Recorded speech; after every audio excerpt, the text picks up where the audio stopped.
What is your name and what office are you running for? My name is Harman KANDOLA and I'm running for City Council. I'm running in the ward of Sspomitapi in Southeast Edmonton. Why are you running? You know, I've been born and raised in Edmonton in Southeast. I've watched as the city has grown.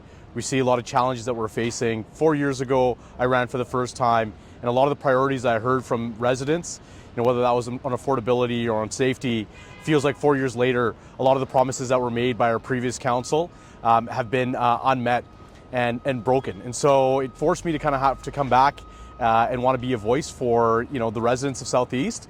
I've been a lifelong advocate, community volunteer. Professionally, I'm a lawyer, and you know what? My clients pay me to go advocate for them in the courtroom, and I'm asking residents in Southeast Edmonton to send me to City Hall so I can advocate for them. As a father of 3 young children, I've got a 6-year-old, an 8-year-old, and a 10-year-old. I want to ensure that the future in Edmonton is as bright as it was when I was growing up. I want to ensure that we actually maintain the promise of affordability and the competitive advantage that we have when it comes to making sure that life is, amenable for young people moving forward in the city. What's your most recent job? I'm a lawyer. I've just started my own law firm called Title Law. I've also indulged in some business. I helped run a home building company as well. If you are elected, what is your first priority to fix? Well, I think the first priority is going to be looking at the budget. So many people are struggling with affordability. And when I get to the doors in Southeast Edmonton, it's very interesting. Back in the 70s, the City of Edmonton had a program to help develop Southeast, and they helped sell lots to individuals. And there were so many people who bought a lot from the city, built their own homes, and 50 years later, they're telling me that they have to probably move or leave the City of Edmonton because of how high the property taxes have gone. And it's heartbreaking. I think it's unacceptable from a perspective of City Council that you have people who have built Southeast Edmonton, who actually have built these neighborhoods and these communities, now being forced out of their homes because of the irresponsible decisions of our current council. How will you balance fiscal responsibility? Well, I think, you look last year, you see a report that comes out and says the City of Edmonton spends more, takes longer on construction projects as compared to the surrounding municipalities. There's definitely places where we can go find money that we can now redirect towards core services, because so many Edmontonians have told us that they feel frustrated when it comes to the actual core services, whether that's transit, whether that's on recreation, whether it's on snow clearing. They feel like the city is neglecting a lot of its core responsibilities, and we need to make sure that we redirect towards that and away from pet projects of so many of our city councillors. Construction along timelines frustrates Edmontonians. How would you change, if anything, how Edmonton plans and delivers these projects? I think obviously the struggle that people feel is real, like I just said.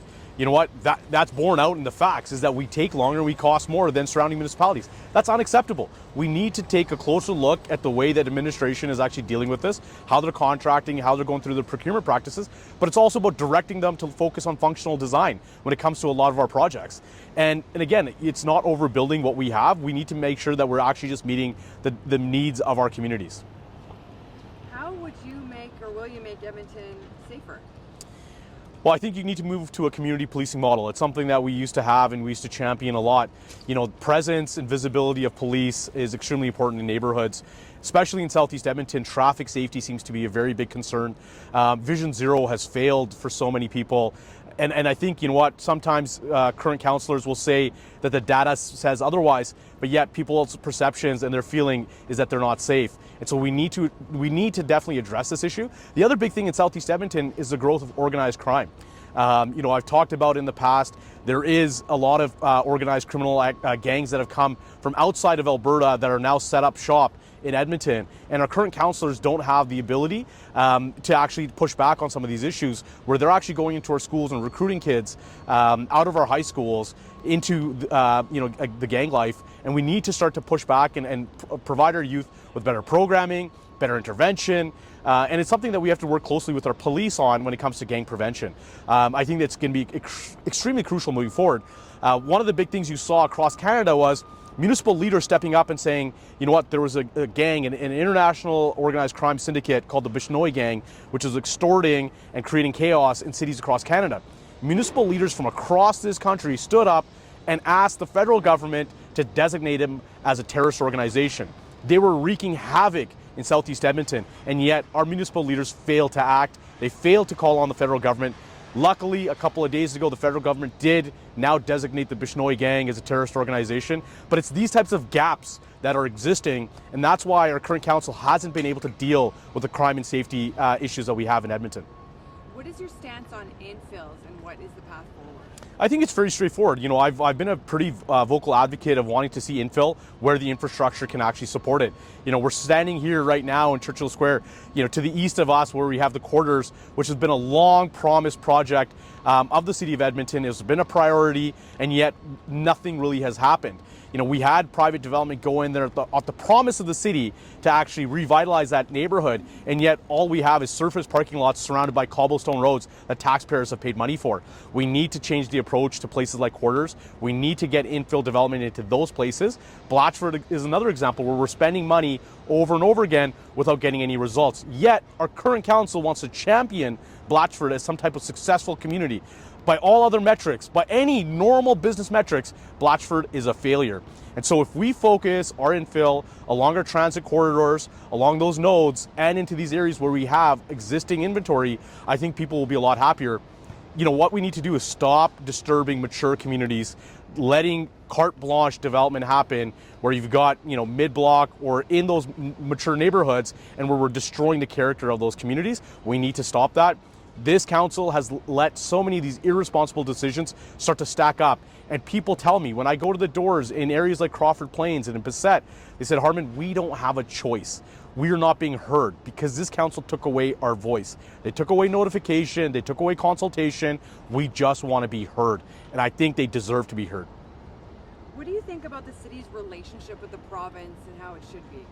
You know, I think what we've seen is that there has been tension between the province and the city. You know, and it's something that we need to manage moving forward.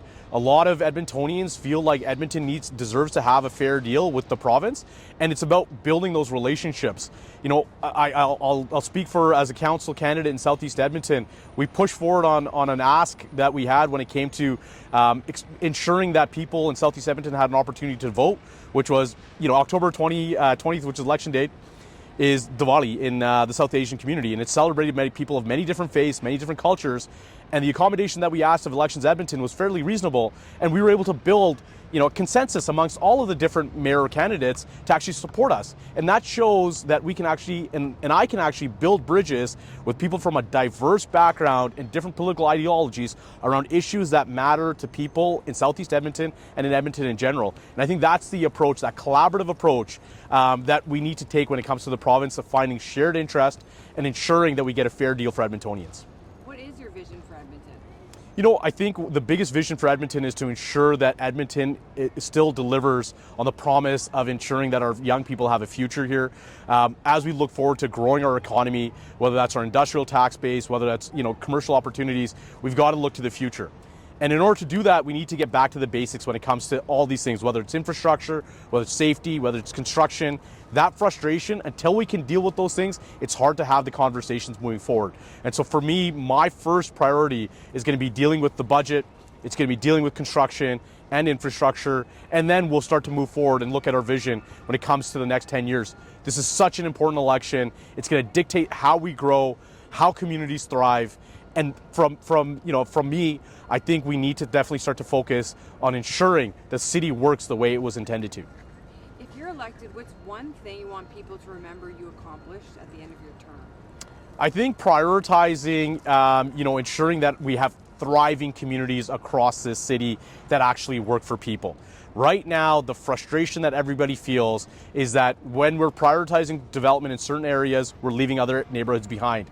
We got to make sure that all of Edmonton thrives and all of these communities thrive. And I want to be the voice for so many of those people who feel left out, whether that's, you know, people who first built those houses in the 70s in Bassett, you know, whether that's the mother in Larkspur who's worried about, you know, her road being a speedway. We want to make sure that so many people have now been cut out because this council has made so many decisions in camera when they needed to be more transparent. I want to bring transparency back to City Hall.